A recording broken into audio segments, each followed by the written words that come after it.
พี่น้องขออ่านอีกหนึ่งคอมเมนต์ของคนลาวเนาะเพิ่นว่ามันจะผิดกฎหมายได้จังใดสินค้ากับสินค้าไทยผลิตภัณฑ์กับของไทยทั้งนั้นท่อได้สิอธิบายนี่นะทุกคนมันผิดกฎหมายได้จังใดวะติมันผิดกฎหมายบอนที่ว่าเจ้าเป็นแรงงานบ่แม่นผู้ประกอบการบ่แม่นนักธุรกิจผิดกฎหมายข้อนี้แหละห้ามแย่งอาชีพสงวนผิดข้อนี้แหละเจ้าบ่เกี่ยวเด้อกับสินค้าสิมาจากไสนั่นสินค้าไทย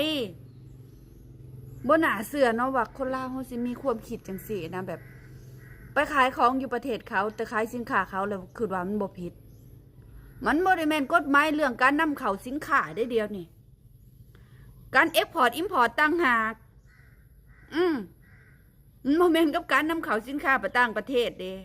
อันนี้คือขายของอาชีพสงวนนะขนาดกะหรี่เขาก็ยังมีสงวนอันรัสเซียไปเฮ็ดก็บ่ได้อยู่พัทยานะเขายังไล่จับ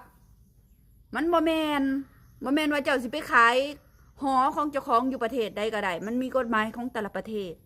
เด้อ